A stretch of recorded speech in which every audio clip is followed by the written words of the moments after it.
This week's show brought to you by Dikembe Mutombo. He's not just saying he blocked you, he's also saying the Philadelphia 76ers are number one. All right, that was way too long. But anyway, Brian, welcome back to another Boxscore Geek show. I'm your host, Dre Alvarez, and as always, I'm produced by our own voice of God, Brian Foster, who you can find on Twitter as Boxscore Brian. You can find me as Nerd Numbers. And today we're going to be talking the playoffs and the draft lottery, and that should be it. Although, Brian, candidly, I may take us off script and just talk about Captain America Civil War because it was amazing.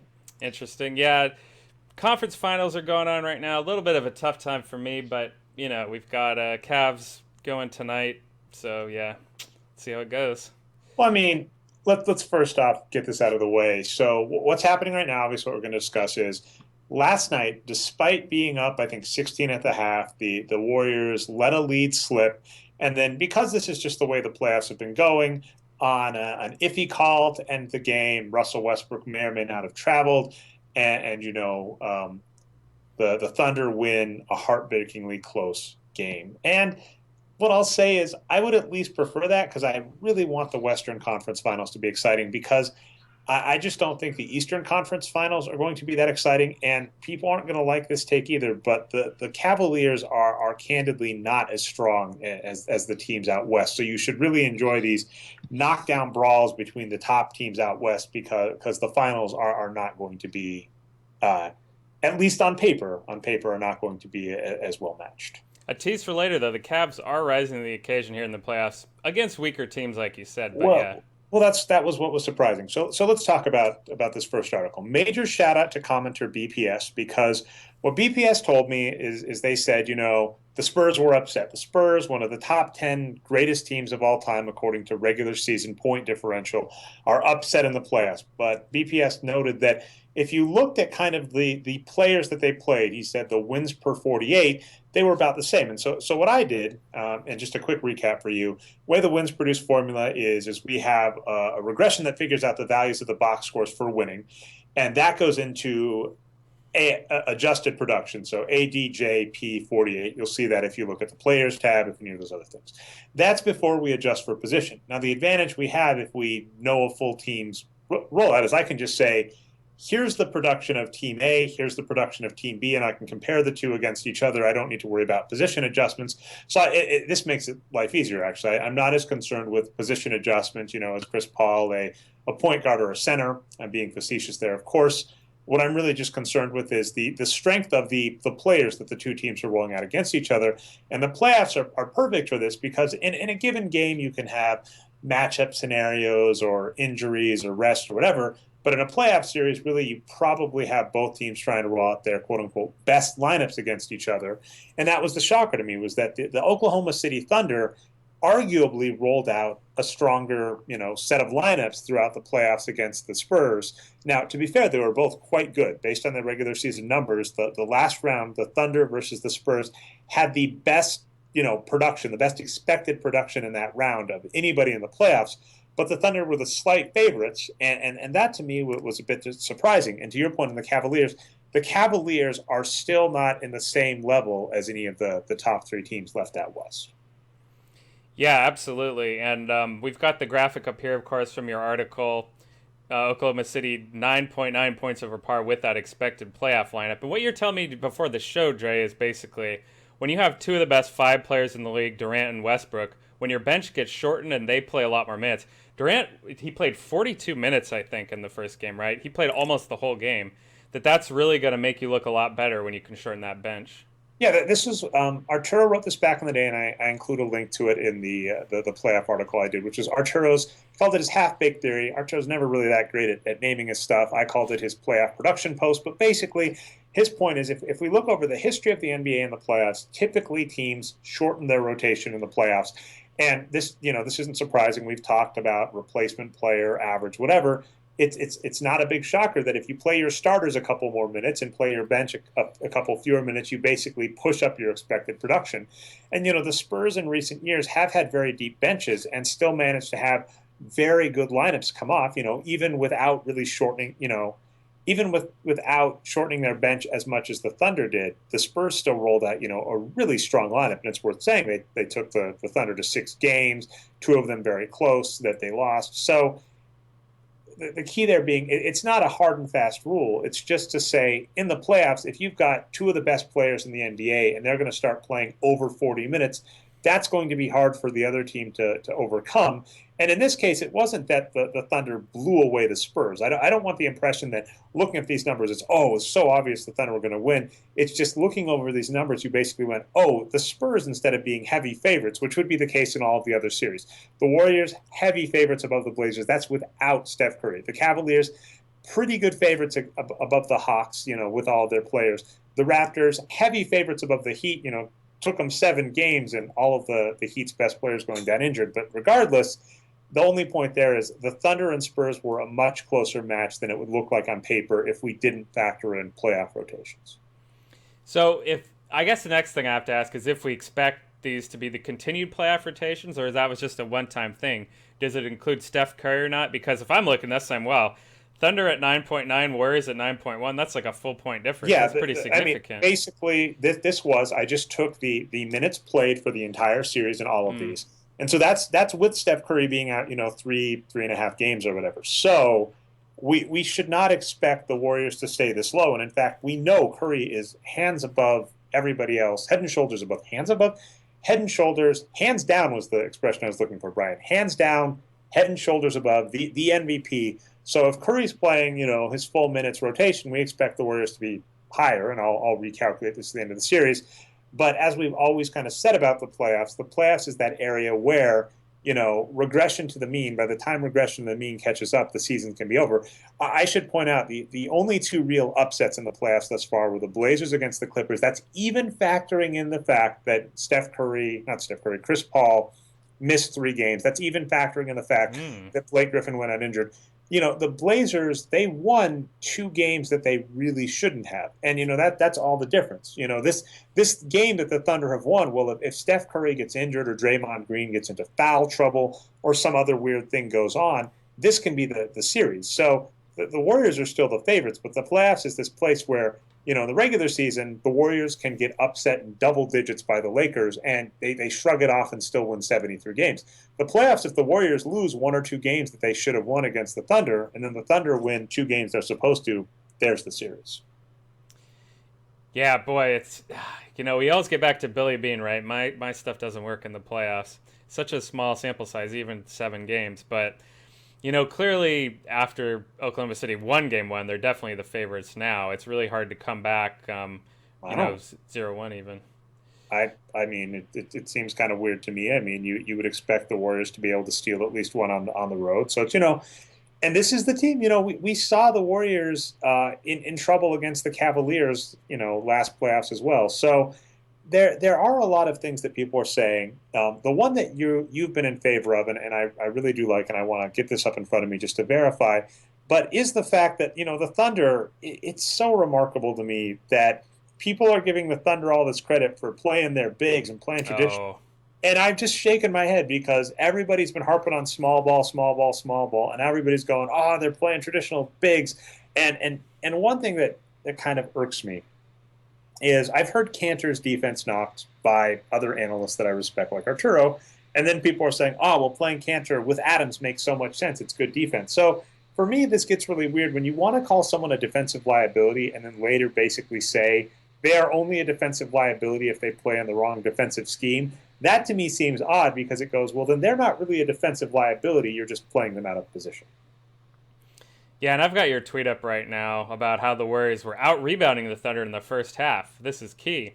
But it didn't last, unfortunately. I mean, again, sample size of 1 game, so I'm cherry-picking here to the nth most degree. But yeah, they played bigs in the first half. The second half, they went to the small lineup. They got killed on the boards by more than 10 boards in the second half. Really? Ended up getting out-rebounded in total for the game. And they got out-rebounded every single game against the Thunder this season, even though they won those games. So, yeah, it's just a problem. So, you always like to say in terms of big versus small apps, just play your best players, Yeah, right? this is this. And sorry to jump in. The place I would go for you is popcornmachine.net. I'm going to put that on the script. Sure. So anybody watching, because I didn't really watch the game. I was kind of checking in on the box scores in the first half and noted, as I was live tweeting it. And then this sounds mean on the playoffs, but like I didn't really, I don't care. If I've got something better to do. And while certain games are exciting to me, I hate to admit it, but this one just didn't pique my interest, even though arguably it should have. But I'm looking at the popcorn machine game flow, and yeah, Andrew Bogut, plays most. He plays. Let's see. Sorry about this. This has got to be boring for the All right, we've listeners. got it up on screen now. He plays seven and a half. He plays 7 minutes and 43 seconds in the first quarter. He plays about 4 minutes in the second quarter. He plays 5 minutes in the third quarter, and then he never sees the court again. And it's almost remarkable. I hate to say this, like while he's in the game when they give up the lead, Andrew Bogut, as soon as Andrew Bogut goes out, there's like a stock ticker that just goes straight up that basically shows the Thunder battle back. Yeah, and again, one game, but it's just so stark. Like Steven Adams, he looked like Wilt Chamberlain out there. Like he was fouled 8 times. That was another problem the Warriors had was they fouled the Thunder a lot. 8 of those were to Adams, and 8 of those were to Westbrook. So those guys were just getting the ball and getting fouled, and the Warriors couldn't really deal with them. So both offenses look pretty bad, to be honest. Like there's a lot of bad shots being taken. Well, I mean, let's be clear. The end of the first half was a 60-point game. It was 60 to whatever. I think 60 to The 46. pace was pretty high, yeah. But I'm just saying they ended up with 100 points, right? So that's only Right. 40. They were scoring 30 points a quarter, and in the second half they dropped to 20 points a quarter. And even if you're looking at the Oklahoma City Thunder, they basically went 52 points. So a 26-point a quarter offense is nothing spectacular. Now against the defense they were playing, it's quite good. But what are you going to do? Yeah, the reason I bring it up is the Warriors players were, after the game, they were saying, we played bad offense. That wasn't us. We can do better. On top of that, their shots weren't falling, right? Oklahoma City, kind of the same thing. They were just dribbling in there to isolation, putting up contested shots, not making a lot of them, but, a few more land in the second half, so they won. But my point is, like, when you have this bad offense going, usually it's not going to be bad for them. It's going to be good. Then This you is just this is maddening to me. I apologize to hijack you, but to your point, Andrew Bogut and Festus Ezeli don't see the entire fourth quarter. That to me is unforgivable, given how good those two players are. It's not clear to me that they're healthy. So maybe it wasn't their choice 100%. But if it was, yeah, I agree with you. Because, they rely on their offense to carry them so much, but you're just handicapping yourself when you're just giving up every rebound to Adams and every inside shot. So, yeah, I was disappointed with that, but, they missed some uncontested shots as well and some contested ones. Well, let's talk about something we were talking pre-show that I just kind of want out there, which is, it's an 8-point game, but let's also be clear, it wasn't quite an 8-point game because what happens in the end of close games is, fouls and whatever and, heaves. So it wasn't like it was an 8-point game. It was really closer to being a 4 or 5-point game. And a 4 or 5-point game is really the difference between two 3-pointers. And so by that, what I mean is if the Thunder miss a 3-pointer that they made and the Warriors make a 3-pointer that they missed, that's the game. And we're sitting here badgering about rebounding and why didn't they play Festus and Bogut. And I've seen people online talk about, foul differential, which was a case. The Thunder are playing really rough and the refs aren't calling anything, and so the Warriors need to adjust to that. Or I've seen, people talk about what you're saying, big, the rebounding differential. I'm trying to think of other things I've seen. Obviously there are things like Russell Westbrook steals. He got 7 steals. Like I was curious if he had a shot at a quadruple double at one point because I think he had 7 steals after 3. There are all of these different individual things we can point to in a close game. And what I want to be careful about is that we don't look at this game and at the end go, well, the Thunder clearly figured them out and played their bigs, and the Warriors stand no chance. Or clearly Westbrook outplayed Curry. It's a single game. It's a playoff game. The tweet I tweeted out today is every single team that is still left in the playoffs has multiple double-digit losses to teams that did not make the playoffs this season. And so anything can happen in one game. And now that should, as a Warriors fan, that shouldn't make you feel better, right? Because as a Warriors fan, what that can mean is, yeah, the Thunder can steal 2 games, and then that's the series. But what I also want to be careful about is people that come out of these games and go, oh, it's so obvious why the Thunder won, or oh, it's so obvious why the Warriors lost. When I go, two plays and this game is entirely different. The same was true of the Spurs, right? There were two very close games that if the Spurs take those two close games that, arguably there was a shove or a travel or a non-call foul, it's entirely different. And I get really angry at the playoffs in general because people draw so many conclusions. My favorite one was before this series, people were like, well, Kevin Durant is clearly gone. Kevin Durant is leaving, OKC. And then after they basically started winning against the Spurs, people were like, well, Kevin Durant's clearly going to resign. And I tweeted this out too. I said, okay, so Kevin Durant's upset at years of dysfunction in this franchise. And the franchise goes, what if we have two really good games in a row? And Kevin Durant goes, oh, that changes everything. So, again, the Billy Bean point that we come back to all the time, it's not just my shit doesn't work in the playoffs, which he says, and I keep our explicit tag in honor of you, Patrick, who, again, is out of the show. Patrick, come playoff time, you can call us the Los Angeles Clippers. Patrick injured his leg, and that has just been keeping him out. So, we just don't have any luck in the playoffs, Brian. We would be exiting in the first or second Our Chris round. Paul is gone. Our Chris Paul is gone. So, yeah, Patrick, our Chris Paul is gone. But, all I was going to say when I use the explicit thing that Billy Bean says is, our stuff is not really that relevant in the playoffs either because I can just go, yeah, it's well within the realm of probability. This is like statistical chance, right? And all of these t-tests and things. You go, it is not outside of the realm of possibility that two teams this good would have a 108-100 game. There is not a t-test in the world that says this outcome is that shocking. And as a result, I don't want to look at the end of this game and go, oh, wow, what happened? You just shrug your shoulders and say variance.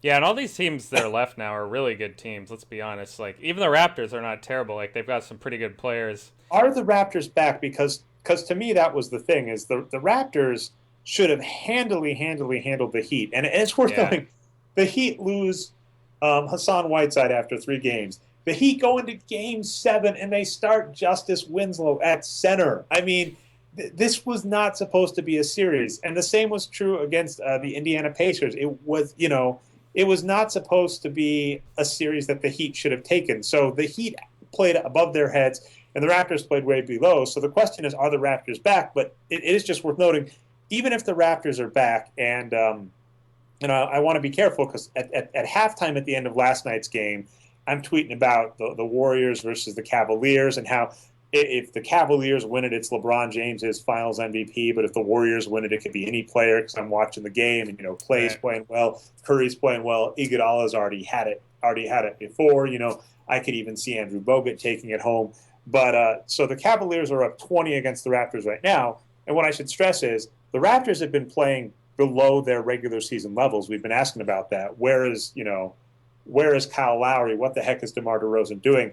Even if the Raptors are playing at their regular season levels, they're a weaker team than the Atlanta Hawks are. So we shouldn't expect the Cavaliers to have a problem with them.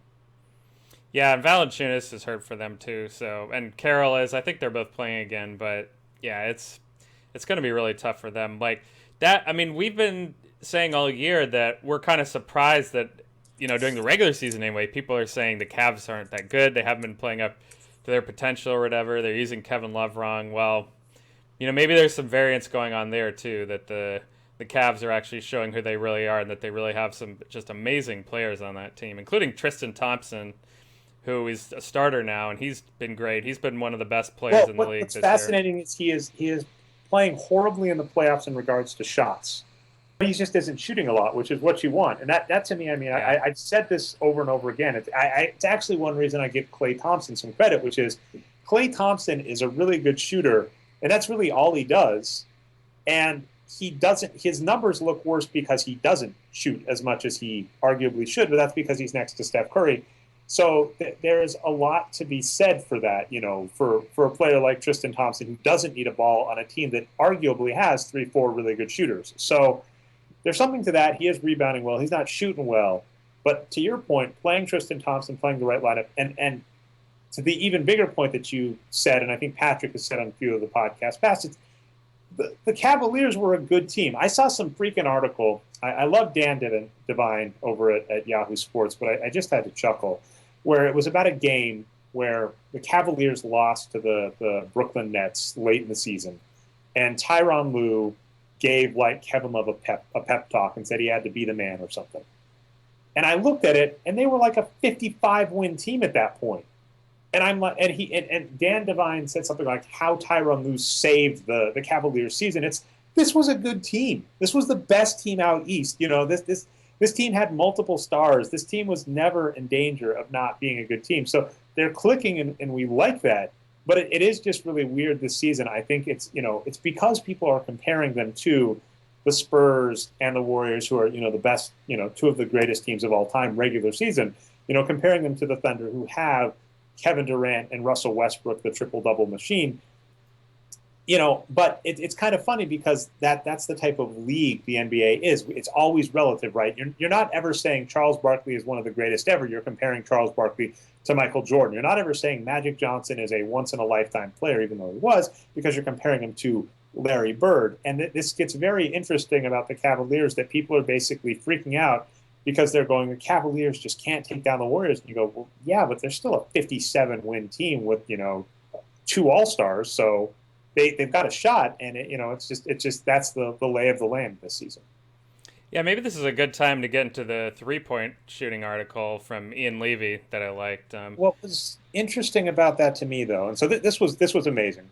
The Cavaliers, I believe, got a record number of threes in a play, and I think any game, but I think a playoff game in particular, which is impressive, against the Hawks. And the Hawks actually kind of got upset about it because they kind of said, they rubbed it in. They were already winning. They didn't need to keep raining threes down on us. And my response to that is, just ask the Warriors, how you should handle a lead. You never, ever, ever hold up. My opinion with the Warriors is get a 40-point lead on every team in the playoffs. Never be content, because complacency can cost you games. Sitting your bigs that was working in the first half can cost you games. But, against the Hawks, the Cavaliers, and you can go to the Basketball Reference, the playoffs tab. You can actually break them all down. And so this is fantastic. If you look at the Eastern Conference semifinals, the Cavaliers took 152 three-pointers, and that's out of 343 shots. That's like 40% of their shots is three, which is fantastic. And then additionally, they shot really well. They connected on 77 out of 152, so almost 50% of their threes. That is amazing. And so I haven't actually read the Ian Levy article you talked about, but I imagine what it says is the Cavaliers did the Morey ball approach and just rained down hell on the Hawks. Am I mistaken? No, you're right. Through that series with the Hawks, they are on pace to have the most 3-pointers ever in a postseason, beating last year's Warriors, of course. So, yeah, I mean, he did say that the pace is sustainable because they're creating open looks from within the flow of their lineup. However, the quality of their shot implies that they're making more than we can expect. So they'll probably drop off a little, but they still have a good chance to break it. But the point is, yeah, they're playing smarter basketball now, right? They're taking more threes. But here's what I want to point out. The very next game, they're playing the Raptors, right? They've taken 8 threes in the first half. They have connected on 50% of them. That's out of 36 shots. But they're also up 22. So this is entirely playoff where, Yeah. I get so upset, and there's no way to just not be curmudgeonly, Brian. I just get so upset when people are like, oh, this team has clearly figured out the strategy. Oh, this team clearly out-coached it. Oh, this team. And I go, it's 4 games. In that case, it wasn't even, this sounds mean to the Hawks, it wasn't even a series. It was 4 games. It was 4 games. A better team beat a worse team in 4 games. And in some of those games, they shot more threes than ever, and then we're not seeing it in the next series. Show me a full playoffs of it, and I'll say something. But after one series, it's overreacting to small sample, and that's the playoffs. And that's one reason I get so flustered. Someone even yelled at us in the comment section. Their comment got deleted. Let that be a lesson to you listeners. We love hearing from you. We have some of the best commenters on the web. I've said that over and over and over again. But I'll just point out that basically, if you're mean to us in the comment section, I have very short patience for it. And if mean comments get through, all it really means is I'm busy. It doesn't mean that I'm tolerating it. It means that I got busy during the week. But they were yelling at us saying, see, you're just using your numbers to say you were right all along. And my answer about the Thunder, to explain why, despite our love for the Spurs, the Thunder won. And my answer is anything can happen in the playoffs. We've seen this for years. Injuries can happen.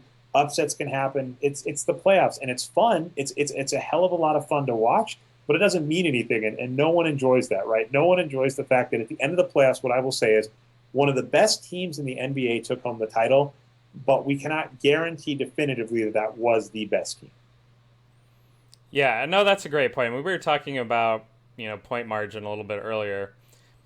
All three of these teams, have a very good shot of winning, and we're just talking percentage point differences here. Like, I was saying everywhere between 70 to 90% odds before the Oklahoma City Warriors series that the Warriors were going to win. And I don't know, it seemed a little high. It seems more like 60 or 65% at most, right? Was this 538? This was several different people, including 538, So Arturo, 538 all different kinds of people. all right, But so we know 538 538 doesn't use drives real me nuts. stats, Well, right? no. It's fine. Maybe they do. What drives me nuts about 538, and there's another article I might have in me. I started it, Brian. This has happened a couple times where I want to just bash bad work, and then I don't have it in me to not at least do the right amount of research or explanation, and then it grows out of control. This was the Sloan post I wrote earlier this year. So I was going to talk about Dean Oliver's skill curves. And I went and read the chapter in Basketball and Paper on skill curves and went, no one read this chapter clearly because there's just so much random stuff in it. And so what bugs me about 538 is not their statistical analysis. It's that the lead author, Nate Silver, wrote a book where he talks about all of the hardships and problems that come into prediction and the unknowable unknowables and the, kind of overconfidence people put in, error bars and we know everything. In the playoffs, this playoffs already is a great example, right? What are the odds? And who knows? That's the real answer. What are the odds that the Portland Trail Blazers has the two best point guards, two of the three best? Sorry, I don't want to bash you, Westbrook. They could have had 3 rounds in a row, arguably, possibly, where the best point guards in the league, Russell Westbrook, Chris Paul, Steph Curry, all went down with injury and somehow they scraped by with a win. What are the odds that Kyle Lowry just doesn't play well? And we don't know these odds. We don't know them. And so when I see these 80% odds to win, 90% odds to win, I go, all it takes is Chris Paul getting injured and the entire scope of that series changed. And I don't believe that you have factored that in, and especially because you can't really know the odds of that. This is Bayesian statistics. The whole point about Bayesian statistics is normal statistics, you kind of just like look at a heads or tails coin and you go, what are the odds that it's heads or tails? You go, 50%, I know the coin. And Bayesian, you kind of go, are there other factors that might possibly influence things that we can factor in, right? Maybe that coin is more likely to flip heads when Brian is flipping it. We notice a bias when Brian flips the coin. Maybe you actually do flip it with a weird rotation. So when Brian's flipping the coin, we go, oh, actually, what we need to do is we need to factor that Brian is flipping the coin. Brian is flipping the coin outside versus inside because maybe there's wind. Brian is flipping the coin outside versus inside versus morning versus night because maybe Brian's coffee effects. That's Bayesian. The hard part about Bayesian statistics is it involves knowing the true probability of stuff. Well, I got way down a rabbit hole here, Brian. This has to be boring. But the point being, the playoffs, one of the biggest factors in the playoffs is health. This is Doc Rivers. We give him all the credit in the world. I got to be proud of two things. We were actually really proud of Doc Rivers for the health point because he made that. He said, to win in the playoffs requires luck. And you got to give the Clippers all the credit in the world and that they are the proof this season, right, of health mattering in the playoffs. But additionally, earlier in the season, I said Austin Rivers was going to cost Doc Rivers something. I said it was likely not a finals, but it was going to be something. And of course, Austin Rivers replacing Chris Paul cost him something. So Clippers, I love you as an example team. But the point being, you don't know the odds of Chris Paul getting injured, but it matters. And so when you come out with this 80% number, I just shrug my shoulders because I go, there are 3 or 4 things that greatly impact the odds of this series, and I don't think we know the true odds of them. And that just makes it kind of hard to predict. Yeah, and even then, it's hard to say absolute a number like 70% is because but you use Nate Silver.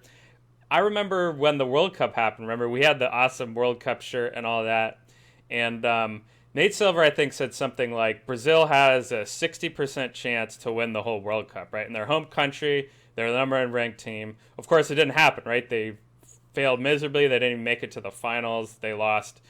I can't remember round of 8s, round of 4, something like that. Nate Silver was so apologetic. He's like, oh, I can't believe I said they were going to win, blah, blah, blah. And I'm thinking to myself, 40% happens all the time. Like, why are you apologizing for this? I guess maybe if they'd made the finals and lost by 1 goal, he would have been better with it. But, yeah, I mean, I don't know. It's just funny to me that when something that's under 50% happens, people get all up in arms. And, I mean, it's just so weird to me that the NBA is very Groundhog's Day-ish or forgetfulness, and that we see these lessons over and over again. We're going to talk some with the draft lottery coming up next. We see the same things happen over and over again. The Spurs, in fact, are a number 8 seed that's been upset in the playoffs before because of injury and because of weirdness. We've seen this. We've seen like the Orlando Magic with Dwight Howard overcoming LeBron James on the Cavaliers, just because stars outperform or whatever. So we see these same things happen over and over and over again in NBA history. And then every year it's a new year. And everybody's like, this number 1 pick is going to change this franchise. This favorite team is a lock. They're clearly going to the finals. This happens every year. And you go, I've seen this before. Why are we still this confident even though we've seen this these things fail all the time? Well, it's like, I hate to always go back to this, but, 538.com, they're publishing articles, so their job is to put some number out there, whatever that happens to be. We think it's this likely Steph Curry is going to be healthy, so it's this likely the Warriors are going to win, And you're right, but that's their job to do it, though. They have to do it. Well, no, it's fine, and this is what gets very annoying. And I'm going to finish this up here because I actually want to talk the draft lottery and maybe some Civil War. Arguably, when you do science, what you are supposed to do is you are supposed to list all of the conditions. You are supposed to list what you don't know, and then you're supposed to list the probability that it's just chance, right? That's good science. When you write an article, if I've got a 500 to 1,000 word blog post article, whatever, if I include here are all the factors that matter, here are all the things that could influence this, here's all the other stuff, that's my post, right? I try and do that for ours, but even I find, when I write a post where it's like I try and, I want to recap wins produced or adjusted per 48. I ended up not doing that for this last post, but I almost did that. I took up 2 paragraphs and I went, this is a really short post about just the strength of teams in the playoffs. And if I include 3 paragraphs explaining the statistical background, and there is a walkthrough, you go to wages of wins and how to calculate wins. You need really long footnotes. Yeah, you can have footnotes that no one reads, even with the footnotes that everybody reads, it's unlikely that your footnotes are specific. Like the footnotes aren't going to say this is assuming that Kyle Lowry plays at normal level and Russell Westbrook plays at normal level and assuming this. So it's like I totally understand it. I just I get very annoyed at the circus that surrounds it, right? The, oh my God, I can't believe these people were wrong, or oh my goodness, wasn't it obvious that this happened, or oh my goodness, it's obvious this is why this team won. And I just go, it's fun. It's enjoyable to watch. But come on, guys. We all know that there's a large element of randomness in the outcomes of the playoffs. Yeah, I guess so. Then I hope the Warriors randomly win game 2 is all I have to say. Let's flip that coin. All right, so I don't know if I have anything else to talk the playoffs. Basically, I'm gonna fall into the same trap I fell into last night that your Warriors lulled me into. Looks like the Cleveland Cavaliers are the odds-on favorite to make the finals and are rolling over the Raptors in the first game. So come on, this is over clearly. Just like I said last night when the Warriors were up by 16 at the half. So Raptors, if you want to prove me wrong, prove me wrong. Wouldn't be too worried about the Warriors just yet. They did give the Thunder one of their biggest thumpings in the regular season. They got most of their players healthy. We'll see what happens. Although I will say, to your point, Brian, you might not like the outcome of this, but it might be vindication for small ball, where you go, just why the heck were you playing Harrison Barnes and Andre Iguodala instead of playing Andrew Bogut or Festus Ezeli? So, hey, Iguodala can play shooting guard. He doesn't have to play power forward. Just get him in there. Well, that's what I'm saying. I was looking at, if you go look at the popcorn machine game flow, that's what happened, right? In that fourth quarter, they're playing Steph Curry, Andre Iguodala, Harrison Barnes, Klay Thompson, and how am I dropping it? Draymond Green, yeah. Wow, he's their center. Draymond Green. Jeez. He can play small forward. He'd be great at small forward. He can play small forward next to Festus. You can play Draymond Green at power forward. According to our numbers, he's the best power forward in the NBA. You can play him next to Andrew Bogut or Festus Ezeli. You can put Andre Iguodala at, small forward. You can put Klay at shooting guard and Steph Curry at point guard. Yeah, that's their best lineup. And we'll see what they end up doing. By the way, I really hope that if anything, this does show that the Warriors just please don't bring back Barnes. I'm really nervous about that. If they get they're light years ahead of the rest of the league, so I trust them to do it right. It's interesting. This bears repeating, and I want this on the air. Barring the Spurs, and the Spurs, by the way, this offseason will be a great test to see if they freak out to what happened in the offseason. Barring the Spurs, I don't give any team, any front office, an A on performance. Even the teams that I like, even the teams like Rockets in the past, of the past couple of years, Dallas Mavericks, Raptors, they still make mistakes. So there isn't a team that I really give an A outside of the Spurs. So to your light years ahead, the Warriors, they still haven't gotten an A in my book. This offseason is going to dictate if I give the current ownership an A or not. So There we go.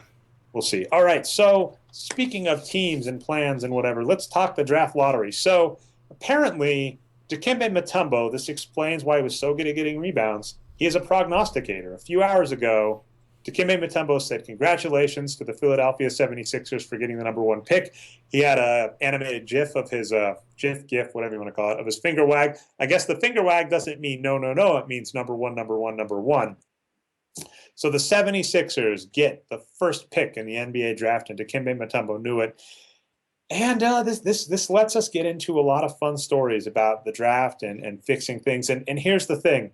Even finally winning the number one pick, the Philadelphia 76ers, it's going to take I've said this on past podcasts, it's going to take 3 or 4 years of amazing, not just good, amazing performance to make up for the past 3 seasons. Yeah, and there's so many funny storylines today with the lottery and the 76ers. They, in addition to this Mutombo stuff, So first of all, I can't remember this ever happening, Drake. I don't know if you read about this or not, if the top 3 teams just held solid. Like usually there's some, changing up and teams will fall down. But all the 3 expected teams kept their spots today, which also means the 76ers lost the Lakers pick that was top 3 protected. It was never, I mean, obviously it was never theirs to begin with, so.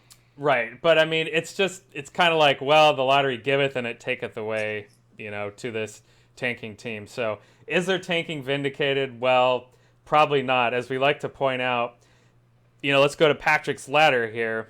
Whatever this result had been, they've got a lot of rungs to climb on that ladder to climb out of how bad they are. They need some of their past guys to show up and actually be Noel healthy. Has to come back. Yeah, I mean, here's the rough part. Let's say Noel comes back healthy.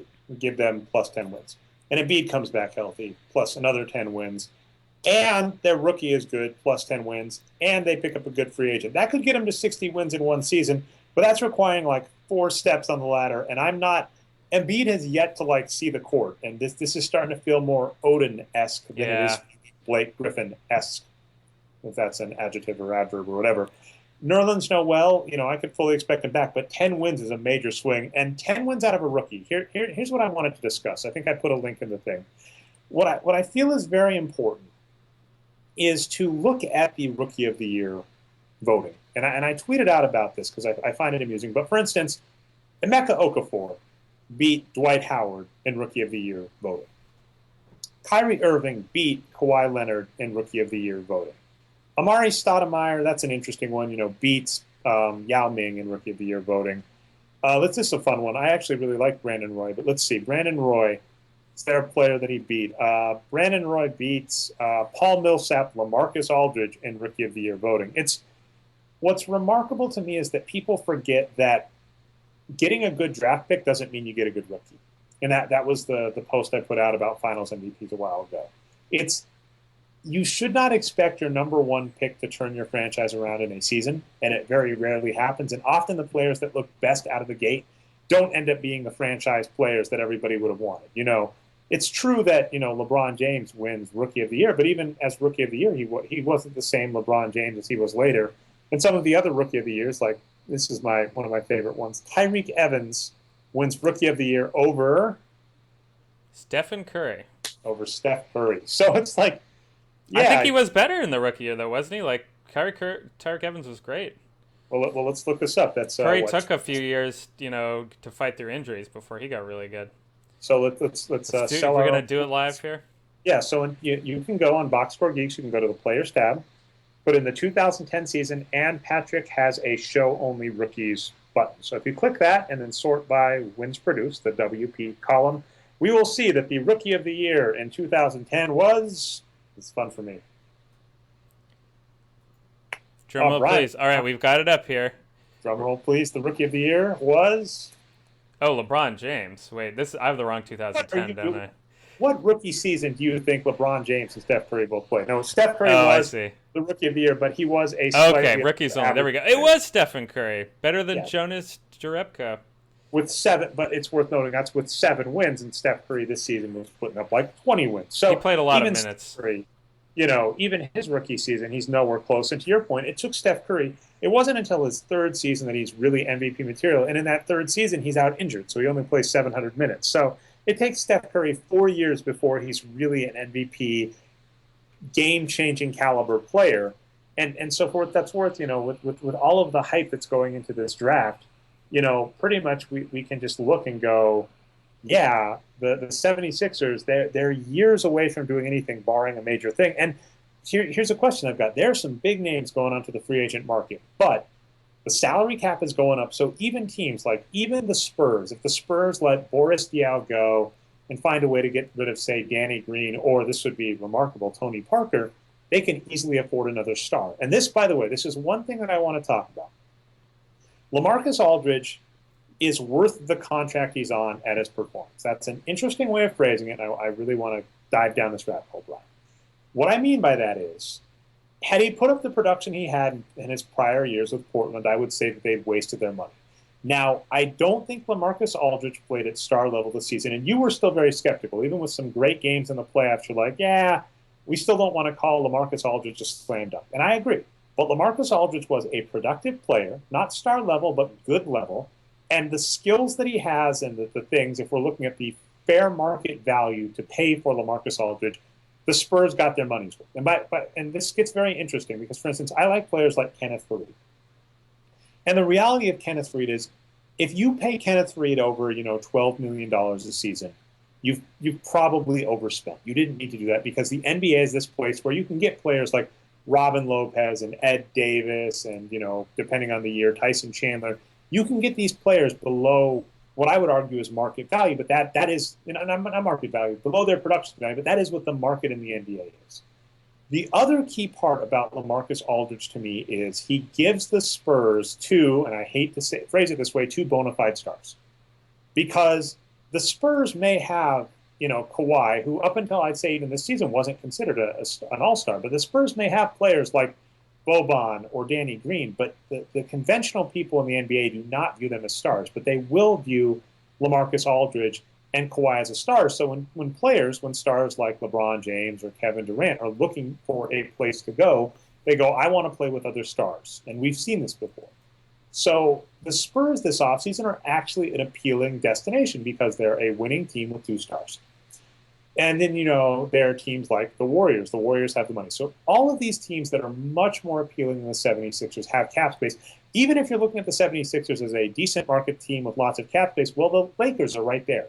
So this offseason, it seems to me it's going to be very, very hard for the 76ers to attract star players because there's so many more appealing destinations. Even Boston is an example of, if you're talking an East Coast team that, has cap space and upside and draft picks and all this stuff, the Celtics are a more appealing team, and they even have a top 3 draft pick. So I don't buy the 76ers doing an immediate turnaround this next season unless they do a Portland. And they do have new ownership, but here's the issue. Hinkie never showed the propensity to spend money on free agents.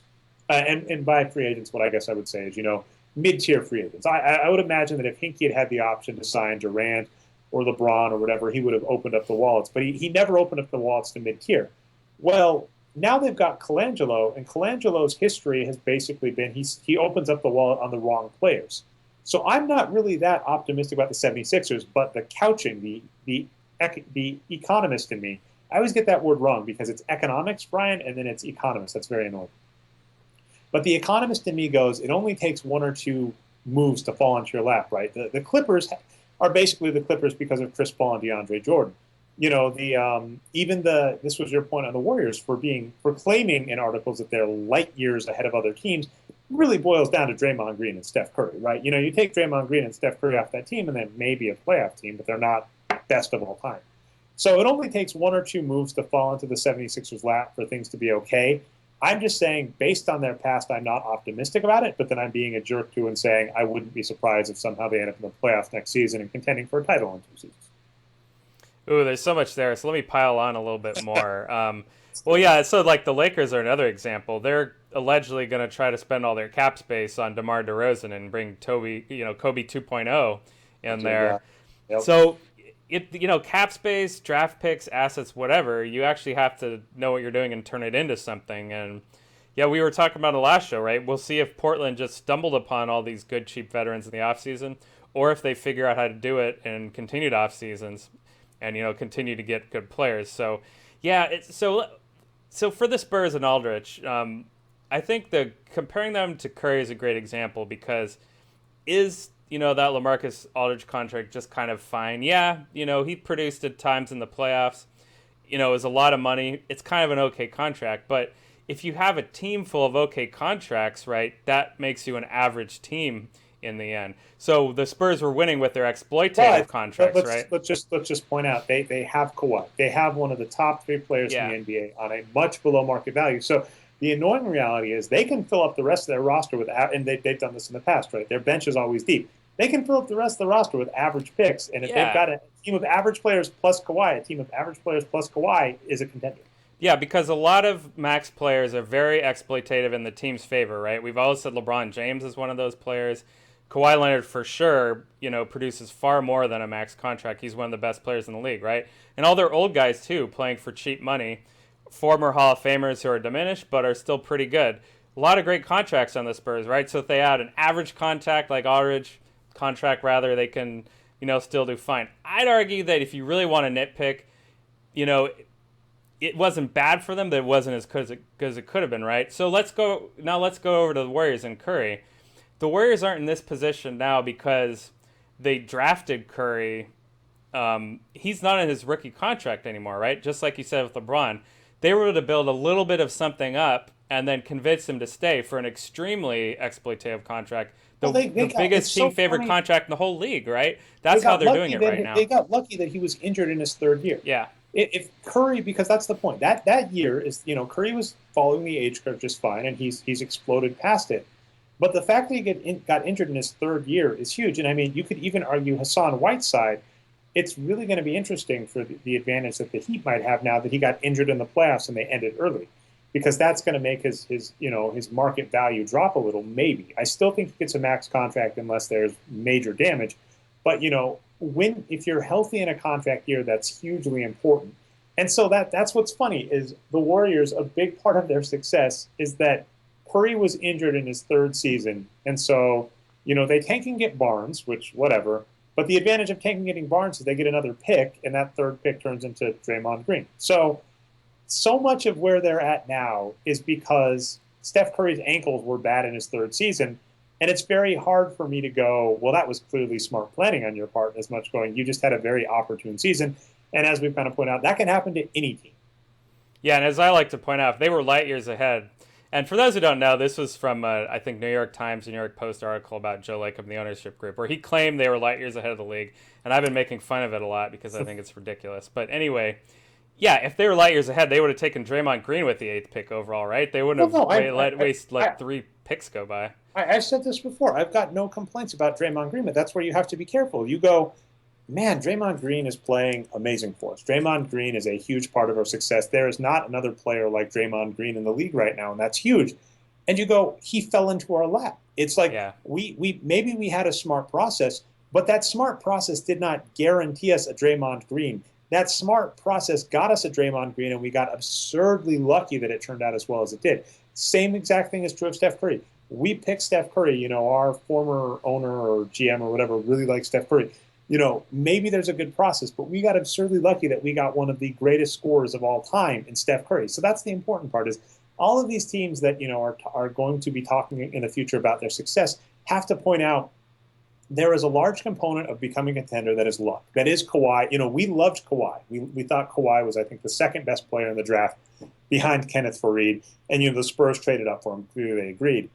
Well, yes, that was a smart move. Yes, that was a smart maneuver. But it was luck that he's turned into the defensive player of the year 2 years in a row now, and one of the best players in the league. That is luck. We don't expect that to happen every single time. And so that's the important part going to the draft for all these teams. And to your point on the Spurs, it gets interesting, and the Warriors, we'll just have to see where it goes. But, I'll give the Spurs the slight benefit of the doubt because I go, that wasn't a horrible move. It wasn't a great move. If LaMarcus Aldridge hadn't played this last season as well as he did, I would have called it a bad move. And he played like just well enough for me to go, okay, I think I see what you're doing. But the next part of that move to me is if you don't get another star as a result of this, then I don't see why you did this. And the same is true to like the Warriors. With the Warriors with next season, I go, you're in a great position going forward. You've built a great base. But if you don't build on that base properly, then I don't see what you're doing. Yeah, they are going to try to get Durant. Apparently, they'll probably fail. He'll probably stay in Oklahoma City. They should then be saying, hey, we're going to try to get Whiteside. Or even if, Draymond Green had a Twitter feed with him, we should try to get Whiteside. We should try to get Batum, even though he said, I want to stay, in Charlotte. Well, maybe give him that starting job that Harrison Barnes has. That's what they should be thinking to do in the offseason. And that's what makes it really hard is we don't know what these teams are thinking. And the bigger point that I'll give you is just that this draft lottery that's going on right now, the rough news, and we've said this forever, is this is not going to be the major game changer. Now, I mean, one team that is in great shape, the Boston Celtics, are great, right? Because they were a 40-something win team that made the playoffs. And they're, that's what's interesting to me is of the teams in this top 14, let's see, the Celtics, the Nuggets, the Kings. Ooh, the Raptors are in good shape. Yeah, the Raptors got a pick from today also. Actually, this is really fascinating because, I would argue that, a lot of these teams are in decent shape. The teams that aren't in decent shape are the two teams that, quote-unquote, won. The 76ers and the Lakers are the only two teams where I'm like, yep. Well, good job, but they're not going to do anything for you this season, and you kind of need – you're both 20, 30 wins away from the playoffs. The Celtics are in the playoffs. The Nuggets were 10 wins away from the playoffs, and this is so uncomfortable for me. It was Moutier. If this last season, if Ty Lawson didn't fall apart, if Ty Lawson could have just come back and played and mentored Moutier, the Nuggets would have been in the playoffs this season. Replacing Ty Lawson with Moutier, and to be fair, Lawson wasn't here. It wasn't like they gave away Lawson, and I got to watch Lawson play amazing. Lawson clearly fell apart. The last season he had substance abuse problems, other problems.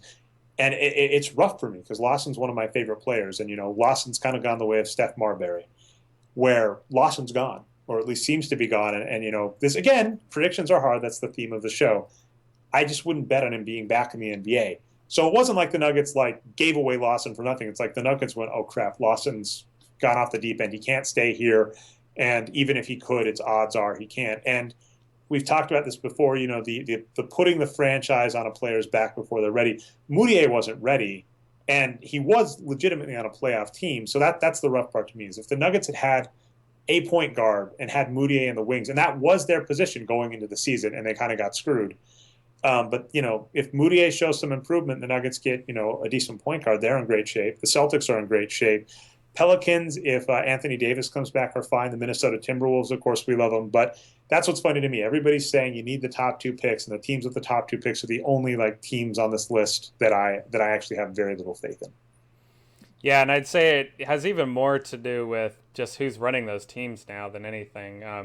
If a smart GM was there, they could probably go somewhere. There's guys to sign and things they can do. And yeah, there's a long way to climb up, but maybe in a couple years they can get somewhere. But for them, there just doesn't seem like a lot of hope. Because what is the bottom line of this whole conversation, right? All you need to do is just sign good players to decent contracts, don't overpay too much, and try to win. Oh, it is. It's fun. That's remarkably simple because I was waiting for you to list some more things, and you're just sign good contracts and win. It's yeah. What I will say, and by the way, shout out to Ziano51 who's in the comments section. A few comments. Yes, I did curse on the show, but I will argue I cursed in the context of a Billy Bean quote. So it wasn't me cursing. It was Billy Bean. Please forward all complaints to Billy Bean at billybean.com. I don't know if that's his address. But what I will say is Ziano51 made the comment rigged. And so that is an interesting question about the draft lottery. And I actually like it for WWE-ish purposes. We talk this a lot about real sports versus the WWE and how they kind of turn into each other. And, you've got Odor fighting Batista. And, Batista's even the name of a professional wrestler. So you've got these feuds and all these things going on that you were talking about. So if we're talking about a commissioner doing a rigging thing, this seems very interesting, right? Hinkie gets pushed out on the 76ers. the league kind of pushes in Colangelo, and then the 76ers finally get that number one pick. And then the Lakers get the number two pick. They don't lose out on it. It's like, this is very interesting. If you're going to talk conspiracy theories, I will be candid. I wouldn't give it to the 76ers, but the Lakers and the Celtics are two of the three teams I would put at the top of my list to give draft picks to. Now, you did point out these were like the top three teams, right? The 76ers, Lakers, and Nets were the three worst teams in the league. But from a conspiracy theory standpoint, this seems perfect. Yeah, now Bill Simmons did his conspiracy lottery before it happened. He thought that the Timberwolves were the most likely conspiracy team to win it, which is kind of interesting to me. It's not a very big media market, so I don't know why he thought that, but anyway, I've got a nice post up on our NBA subreddit here about all the reasons why the different teams should win it in a conspiracy. So we'll link to that. And I've said this before, but what's annoying is really the draft lottery is stupid. It only exists to suppress wages. The only reason the draft lottery is in place is to prevent new players from basically being able to bargain their contracts and where they go. And the reason it works is because the way the NBA Players Association works is you've got like 500 members, and most of them are mid-tier veterans that basically just want a slightly bigger payday. So it's way easier to get all of these mid-tier veterans to just agree to something if it means you kind of take money away from rookie contracts. And then it's also nice for the owners because they basically always win at collective bargaining, because they basically will give rookie money to veterans and then take the veteran money for themselves. And that's why the NBA Players Association was, I think, lost the last two or three lockouts. So this is stupid. There is no other field that this could exist in that would make sense, right? If you got out of college, Brian, and Google offered you a max contract, whatever that means, and then some company in Iowa called you up and said, "Sorry, we have your rights. You have to come work for us." No other place would this be acceptable. But we have people, talking about fixing the draft lottery or what's going on in the draft lottery. And it also drives me nuts because this doesn't make sense. Like, I don't see a reason why the Lakers shouldn't just be able to go in and hire like the three best rookies for like $10 million a year and just grab them all and rebuild immediately. I wouldn't see a problem with that. I don't understand why anybody thinks it's a good thing that Karl Anthony Towns and Anthony Davis have spent some great seasons on horrible teams that did nothing with them, where Anthony Davis and Karl Anthony Towns, their rookie seasons could have legitimately made a difference on a big market team. Karl Anthony Towns going to the Lakers would have been a much better alternative than Karl Anthony Towns going to the Timberwolves. And the funny thing about it is the Lakers did spend $10 million on three different rookies from this year's draft. They probably wouldn't be that amazing, right? We don't think that players on their rookie contracts, they usually don't do as well as Towns will do, So they'd probably still kind of be doomed to mediocrity for a little bit, but I don't know. Well, that's what's interesting to me is that we view this system as logical. And if you take a step back and instead of viewing this from the eyes of an NBA fan who's watched the NBA for years, and just take a step back and go, view this as a tech person, or view this even as just like a fast food person, right? Like, you get McDonald's offers you a job, and you start walking to McDonald's, and Wendy's calls you up and goes, "Sorry, you have to." Wendy herself calls you. Wendy herself from the commercials, but Wendy's calls you up and says you have to work for us. And you go, "Listen, your Frosties are delicious, but your burgers are crap." And I understand that most fast food burgers are bad, but I'm sorry, like, Wendy's fast food burgers are the worst of the fast food burgers, in my opinion. And I'm not talking like the mid-tier fast food burgers. Obviously, like Five Guys and Smash Burger are amazing. I don't qualify them quite at fast food level. They're a little above it. I know this is a very important discussion, Brian, to get into. But yes, if Wendy's forced you to work for them when you've got a job at McDonald's, who I'd argue, I don't hate their burgers, but their burgers aren't as my favorite. I don't know if you agree with this, Brian. The best fast food burgers for like the chain markets are Burger King. Burger King, my favorite burgers. As a Northern California native, I have no opinion on fast food burgers. Sorry, Dre. Why not? You got like good burgers out there? Do you go to In-N-Out? I don't know. Does In-N-Out count? In-N-Out has a lot of hype out here. Yeah. They're pretty good. They're tasty. I like them. I'd actually. That is a very important discussion, Brian. But anyway, back to my metaphor that got off the rails very quickly. No other industry does this logic make sense. And in sports, the draft, the NCAA, the restricted free agency, all of this makes sense. And all of this was like stuff that was, thought up in like the 50s and 60s. And so that's what's baffling to me is all of these things that are in place, we don't keep using typewriters and fax machines at our office jobs because that was how things went in the 70s, but we do this in sports. So, yeah. Some people still use fax machines. Got to get off that. You know what's amazing is banks. I freaking hate banks and just how much paperwork and stuff you have to do. I just recently bought out the lease on my car, and the amount of paperwork and back and forth I had to send, even though the bank that held the lease to my car is the same bank that I bank with, and they were lined up online. The amount of paperwork I had to do was just ridiculous to me. And I know that's just banks. It's like the same if you ever bought a house. The amount of paperwork and stuff you have to do because of these old, outdated systems. So I mean, in that way, the draft is kind of like the banking system, and we've seen how well that's done. So There you go. Well, we're at about an hour now, or a little bit more. we're less than an hour. I will Yeah. say, I Where do do you want want to to go? give this metaphor out here to just point out. We kind of talked Batman versus Superman a while back, and what I liked about that is Patrick went to see Batman versus Superman. He bit the bullet for the team because we do kind of like talking pop culture, and you and me are like, no, we're So he not. said that he got paid to go see it. He saw it during work hours, and he Yeah, still regretted it. yeah, and but he fell on the bullet, right? He actually went and saw it and was just like, oh my god, what have I done? And we were kind of discussing, it had made $800 million, and you made your Dave Barry point, which is to say everybody's calling this a failure, but it's made $800 million. Is it really a failure? And I was kind of like saying, well, it's hard to do a controlled experiment because it's not like we have a good version of the movie out that we can compare it to, and luck would have it that it's a Captain America movie, but let's be honest, Captain America: Civil War is really Avengers 3, and Yeah. really it's Avengers versus Avengers. They could, if they wanted to be jerks, they could have called it Avengers v Avengers, which would have been hilarious. And I actually agree with Patrick's point. What he said was basically you don't have to measure them against absolute. You measure them against what they should have made considering the franchise, and and he's right. and that's why I was so excited about Captain America: Civil War, Yeah. because one of my favorite sites is called thenumbers.com, the-numbers.com. And what's nice is they actually do have graphs of like box office grosses, and you can compare against. So if you go to thenumbers.com, Captain America: Civil War is going to be the top. And then when you look at box office, you can actually compare this performance to other movies. I'll make sure to include the link. But you can actually compare Batman v Superman to Captain America: Civil War, and basically Captain America: Civil War is already blown, has already beaten it essentially, right? It's worldwide gross; it's already above it. Its curve is already above it.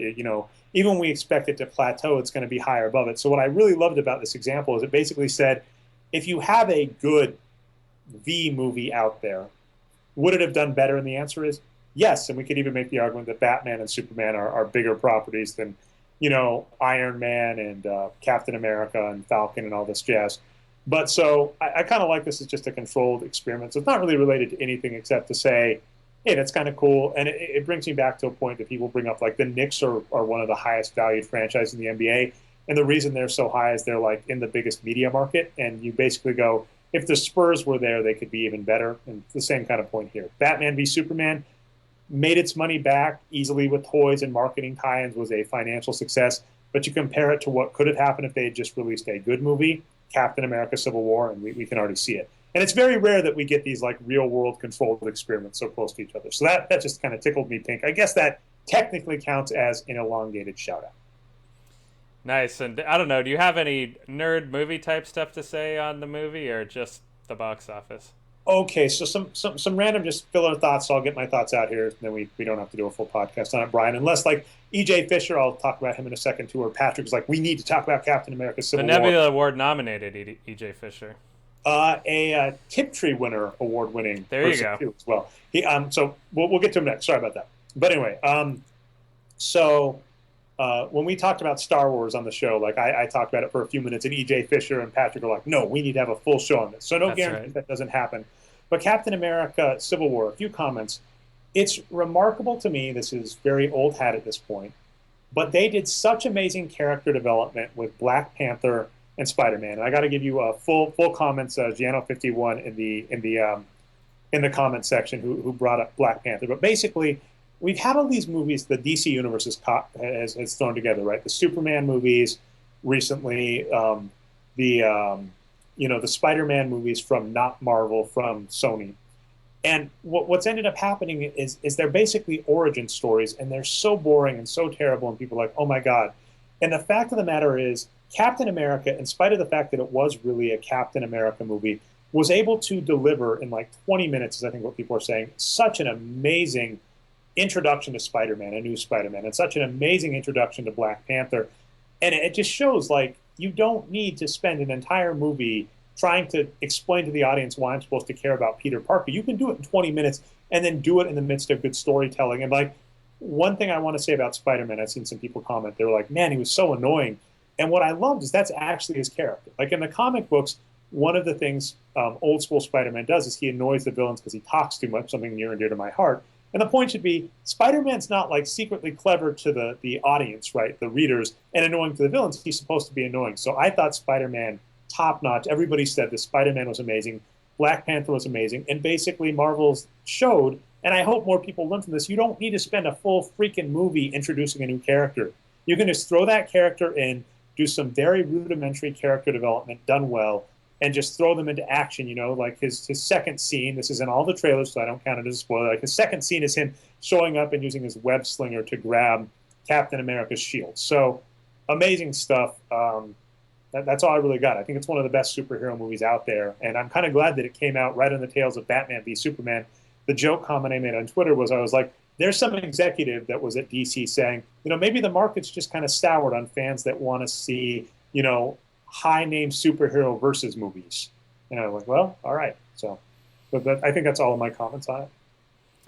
Yeah, that sounds like some good face saving from that executive there. But yeah, I mean, I don't have much to add. Yeah, Spider-Man was great. Great movie. Looking forward Black to more. Panther, you know, as you can see on the back, I'm a huge fan of Funko Pops. I will say the Black Panther Funko Pop is badass. I'm debating buying that. Um, but yeah, just an amazing movie. And like I said, I just enjoy it from my, as I've said, I think before, the numbers.com, I'm fairly certain is what inspired the name Nerd Numbers. That I was into movie grosses before basketball stats. So it's a fun, controlled Yeah, and hey, experience. they've got, an economist or someone related to economics writing anyway, writing that comic now, Ta-Nehisi Coates. So there you go. Yeah, love it. Well, I think I'm done with that. I'll say special thanks, as always, to the comment section. Andrew Sutton and Giano51, thanks for chiming in.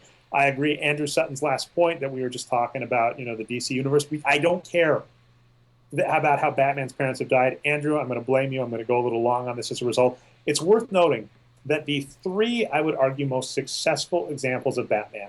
And so the first one no one likes is the 1960s Batman. And even Bob Kane has admitted that basically saved Batman. Batman was on the brink of getting canceled, and the 1960s live-action Adam West Batman basically made Batman popular and kept him relevant. So the 1960s Batman, the animated series, which is the pinnacle of Batman, Kevin Conroy, I think is his name, Yeah. just the Batman. To me, you know, and Mark Hamill is the Joker. You just And in can't fact, they're coming out with a Killing Laugh movie for that with all the same voices. So yeah. Oh wow, is it Yeah. Killing Joke? You mean? Sorry, Killing Joke. I'm not a big comic guy, sorry, but it's going to get really hyped. It's going to be rated R, I think, too, a rated R cartoon. It's an interesting. I'm sorry, we can't take us even longer. But okay, the Batman the animated series, you know, Kevin Conroy and Mark Hamill, and then I would argue the Tim Burton Batman. The Tim Burton Batman, in a very similar regard, brought Batman back. Right in the 1980s, that was the first big budget superhero movie that kind of brought it back. And then, of course, DC, as they've done now, kind of screwed everything up, and it took Marvel coming out with Blade to kind of revamp things. But anyway, point I'll give: those three stories, none of them felt the need to start by explaining about Batman's parents' death. The 1960s Batman didn't. I think he just references it offhand. Never shows it, of course, because it's an episodic TV show. The animated series doesn't even start with a major villain. They started with like the Red Claw or something. They started with Catwoman and the Red Claw. And then, you know, Tim Burton's, they never explained the story. There's like one scene where he like drops roses at the grave. None of those stories felt the need to. So it's so odd to me that every like new edition of Batman, they're like, well, we've got to explain the story. So anyway, that's all I really got there. Sounds good. Let's go into shout-outs.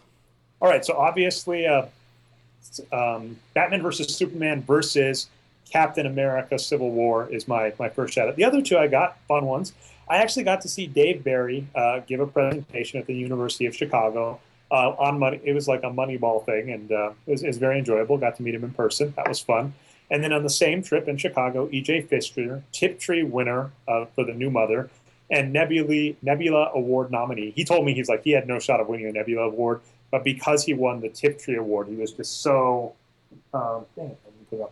he was just so excited that he won that, because that meant he didn't have to worry about winning an award, right? You know, he could say he was happy to be nominated, but the fact that he had an award in his belt made all the difference. So I got to meet both of them when I went out to Chicago. Great people. major shout outs to them. So those are going to be my shout outs to the week. Yeah, and I'll go with the Philadelphia 76ers again, who we've been talking about a lot on this show. Now, just because it's an economic piece of news, they have signed the first ever deal to have a sponsor name on their jersey. It's going to be StubHub. And yeah, the NBA is allowing that now. We're going to move into the age of sponsorship like Europe has. And I'm sure many of the purists will be pissed off. But Dre, you had a good comment about this actually before the show. Would you like to? You could have taken the joke, but thank you for throwing it back at me. Yeah. My joke was, I was like, this is the most perfect sponsorship in the history of the world, because you're at a 76ers game. You're like, God, I can't stand watching this. Where can I sell my tickets? And right on their jersey, it's going to say StubHub. And so, maybe things change, but I got to buy that the 76ers are probably going to be bad for another couple of years. Could be wrong, though, so maybe I'm wrong. And all the chat and commenters, of course, love you guys. Those are my shout-outs. All right, so perfect. I think that's definitely our show. I think we just hit an hour, a little over an hour. So I'm going to take that out. This has been the Boxscore Geek Show. If you found us not through the website, you can find us at boxscoregeeks.com. We go live every Tuesday or Wednesday, 9:30 p.m. Eastern Standard Time, typically. You have to follow myself, Nerd Numbers, our producer, Boxscore Brian, or our co-host, usually when he's not on the disabled list, Patrick Minton, a.k.a. NBA Geek, to find out when we're going live, because, it's based around our schedules. If you missed the live show on twitch.tv/Nerd Numbers, you can catch us on YouTube, channel Nerd Numbers for recaps. And, of course, we do notes for the shows every week. So anyway, that's been our show. Hope the playoffs are exciting. Hopefully, Brian, we have good news for your Warriors next week, but we'll see. And with that, enjoy the playoffs. We'll see if the Cavaliers win.